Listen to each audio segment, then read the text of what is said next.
चलो दोस्तों, जैसे कि हम लोग 5 नंबर के क्वेश्चन में देख रहे हैं, ठीक है। तो ये जो क्वेश्चन है ये 5 नंबर का क्वेश्चन है, ठीक है। ये 5 नंबर का क्वेश्चन आता है। ये हर वर्ष हम कहते हैं कि ये आपके बिहार बोर्ड में ऐसे प्रश्न को डिजाइन किया जाता है, ठीक है, जिसमें आपको √5 का दे देगा, √2 का दे देगा, या √3 का दे देगा, √7 का दे देगा। तो ऐसे कई प्रश्न ऐसे बनते हैं, ठीक है। तो क्वेश्चन क्या है हमारा, सिद्ध करें कि √5 एक अपरिमेय संख्या है, ठीक है। तो एक के बारे में बता दूंगा और आपको मैं होमवर्क दे दूंगा, उसको आप लोग को बनाना है, ठीक है। देखिए क्वेश्चन क्या है, हल लिखेंगे। इसको बनाने के लिए देखिए फॉर्मेट हम क्या करेंगे, पहले फॉर्मेट होता है कि हमको ये मानना है कि √5 एक क्या है, परिमेय संख्या, हमको ये करना है, ठीक है। तो लिखेंगे माना, हमको मानना है, माना √5 एक परिमेय संख्या है। ये तो हमने मान लिया, ठीक है, ये हमने मान लिया। और परिमेय संख्या का जो इक्वेशन होता है, क्या होता है कि उससे हम p/q अर्थात हम उसे भिन्न में लिखते हैं, ठीक है, p/q के रूप में लिखते हैं, ठीक है, p/q के रूप में लिखते हैं। तो लिखेंगे अतः √5 बराबर p/q लिख सकते हैं, कोई दिक्कत इसमें नहीं है। अब देखिए यहाँ पे लिखेंगे, इसको डेफिनेशन में लिखना होगा, जहाँ p और q एक के अतिरिक्त, यहाँ पर हम लिख लेते हैं, जहाँ p और q एक के अतिरिक्त अन्य किसी भी संख्या से विभाज्य नहीं है तथा q = नॉट 0। ये कर सकते हैं, बताइए, इतना कर सकते हैं आप लोग। ओके, इतना आपको लिखना है, ठीक है। तो ये 5 नंबर हम क्वेश्चन बना रहे हैं। पहले आपको क्या है, माना √5 एक क्या है, परिमेय संख्या है, ठीक है। अतः √5 क्या है, √5 को हम क्या लिख सकते हैं, p/q के रूप में लिख सकते हैं। अब क्या करना है आपको, कहेंगे दोनों तरफ वर्ग करने पर, दोनों तरफ वर्ग कीजिए, क्या होगा, तो क्या √5 का होल स्क्वायर बटा में p/q का होल स्क्वायर कर सकते हैं। √5 का अगर हम स्क्वायर करते हैं तो कितना हो जाएगा, तो कहेंगे रूट कैंसिल हो जाएगा, ठीक है, रूट और स्क्वायर कैंसिल हो जाएगा, तो कहेंगे कितना बचेगा, तो कहेंगे 5 बराबर p² × q² लिख सकते हैं। ओके, अब क्या करता हूँ मैं कि q को मैं क्या करता हूँ, q को मैं तेरे मतलब q को इधर इस साइड लाता हूँ, तो भागा में तो गुणा हो जाएगा, तो 5q² बराबर p² लिख सकते हैं। ओके, अब देखिए क्या करना है आपको, यहाँ पे लिखना है, यहाँ p², ठीक है, 5 से विभाज्य है, ठीक है, यहाँ p² 5 से विभाज्य है, तब p भी 5 से विभाज्य होगा, ठीक है। ओके, यहाँ p² जो है वो 5 से विभाज्य है, तब p भी क्या होगा, 5 से विभाज्य होगा। इसको मैं इक्वेशन 1 मान लेता हूँ, ठीक है, इक्वेशन 1 मान लीजिए इसको। ओके, मान लेंगे आप लोग। तो इतना फॉर्मेट आप लोग समझ में आएगा कि नहीं, बताइए, इतना फॉर्मेट कर लेंगे आप लोग। माना √5 एक क्या है, परिमेय संख्या है, अतः √5 बराबर p/q, जहाँ p और q एक के अतिरिक्त अन्य किसी भी संख्या से विभाज्य नहीं है तथा q बराबर = नॉट टू 0। दोनों तरफ वर्क करेंगे, तो वर्क करने पर हमारा जो प्रतिफल मतलब हमारा लास्ट रिजल्ट आता है हमारा 5q² बराबर p², ठीक है। तो इसको जब हम करते हैं तो यहाँ p² जो है, ये p² 5 से क्या है, विभाज्य है, तब p भी 5 से विभाज्य होगा। अब क्या करना है फिर आपको मानना है, ठीक है, मानना क्या है आपको, ठीक है, मानना क्या है, कहेंगे मानना है a बराबर 5m, मान सकते हैं।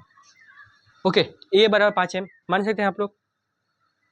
ओके, बताइए, a बराबर 5m मान सकते हैं आप लोग। ओके, या इसको ऐसे लिख लीजिए, इसको आप लोग लिख लीजिए p बराबर 5m मान लीजिए, ठीक है, p बराबर 5m मान सकते हैं, ठीक है। अब क्या करना है, p बराबर 5m मान सकते हैं, तो कहेंगे यहाँ पे लिखेंगे p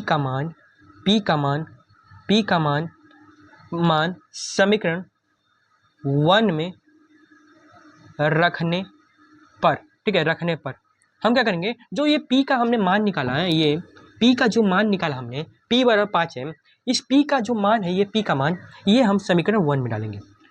तो समीकरण 1 में जब डालेंगे हम, तो कहेंगे समीकरण 1 में 5q² बराबर p का मान हमको क्या करना है, तो 5m पर स्क्वायर कर देंगे, तो 5q² बराबर 25m² हो जाएगा। अब देखिए 5 से ये भी कट जाएगा, 5 से कितना कट जाएगा, तो कहेंगे q² बराबर 5m², 5 बार में कट जाएगा, तो q² बराबर 5m² हो जाएगा। हो जाएगा, बताइए हो जाएगा, तो बताइए हो जाएगा। ओके ओके, इतना फॉर्मेट कर लेंगे आप लोग। तो चलिए हम इसको, इस स्लाइड को क्लीन करते हैं, इसको मैं क्लीन करता हूँ।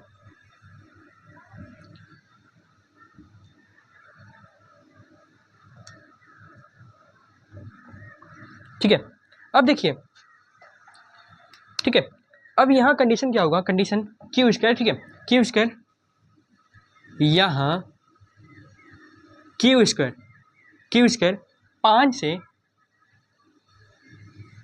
विभाज्य है, विभाज्य है, तब q भी 5 से क्या होगा, तो कहेंगे विभाज्य होगा, विभाज्य होगा। बताइए हो जाएगा आपका, ओके हो जाएगा आपका। ठीक है, यहाँ q² 5 से विभाज्य है, तब q भी 5 से क्या होगा, विभाज्य होगा। कंप्लीट है। अब देखिए क्या करना है आपको, जैसे मैंने एक पहले वाले डिफरेंस में क्या कहा था, हो गया, जैसे मैंने पहले वाले कंडीशन में क्या पढ़ा था कि p² 5 से विभाज्य है, ठीक है, p² 5 से विभाज्य है, तो p भी 5 से विभाज्य होगा। और यहाँ पे कंडीशन क्या आ गया, q² 5 से विभाज्य है, तो q भी 5 से विभाज्य होगा। तो मतलब जो हमने पहले माना था कि यहाँ p और q एक के अतिरिक्त अन्य किसी संख्या से विभाज्य नहीं है, लेकिन यहाँ पे क्या हुआ कि जो p और q है वो 5 से विभाज्य हो गया, p भी 5 से विभाज्य हो गया और q भी 5 से विभाज्य हो गया। तो हम कहेंगे, यहाँ पे लिखेंगे, यहाँ पे लिखेंगे, यहाँ पे लिखेंगे, हम क्या लिखेंगे, ठीक है, यहाँ p और q एक के अतिरिक्त, p और q एक के अतिरिक्त 5 से भी विभाज्य है, 5 से भी विभाज्य है, ठीक है, 5 से भी विभाज्य है। ओके, ऐसा हमारी गलत मान्यता के कारण हुआ है, ठीक है, हुआ है। अतः √5 एक क्या है, अपरिमेय संख्या है, ठीक है, अपरिमेय संख्या है। तो बताइए, ये हो गया हमारा, क्या हो गया, प्रूफ्ड हो गया, ये प्रूफ्ड हो गया, ठीक है, ये प्रूफ हो गया। तो बताइए आपको समझ में आया कि नहीं, ये समझ में आया कि नहीं आपको, ठीक है।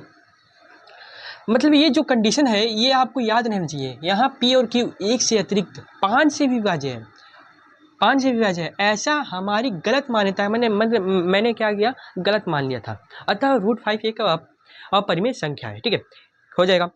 अब देखिए मैं आपको कुछ होमवर्क दे रहा हूँ, उसको आपको इसी आधार पर एक बार आप क्या कीजिएगा, पुनः इस वीडियो को देख लीजिएगा और इसी आधार पर आपको अगला जो क्वेश्चन मैं दूंगा आपको उसको बनाना है, ठीक है। क्वेश्चन क्या रहेगा आपका, कुछ होमवर्क देता हूँ मैं आपको, उसको बनाना है, ठीक है। क्वेश्चन देखिए, पहला क्वेश्चन लिख लीजिएगा, सिद्ध करें √5 एक अपरिमेय संख्या है। देखिए जब आप मानेंगे तो √5 क्या करेंगे, √2 एक परिमेय संख्या है, और जहां आपने कहा था p बराबर 5m लिखा था, वहां पर आप लोग p बराबर 2m लिखिएगा, ये नहीं कि 5 ही m लगा दीजिएगा, नहीं तो आपका सवाल गलत हो जाएगा, ठीक है। जितना पूछा है उसी को लिखना है, 2m, ओके। जैसे मैंने दिया √3, तो आपको 3m लिखना है, ठीक है, ओके। पहला क्वेश्चन ये लिख लीजिएगा, और दूसरा क्वेश्चन मैं दे रहा हूँ, सिद्ध करें सिद्ध करें √3 एक अपरिमेय संख्या है, अपरिमेय संख्या है। ये 2 क्वेश्चन आप लोग बनाइएगा और इसको आपको सेंड करना है 790370, ठीक है, 7903025339 इस नंबर पर आपको सेंड करना है, ठीक है, इस नंबर पर आपको सेंड करना है, ठीक है, इस नंबर पर आपको सेंड करना है।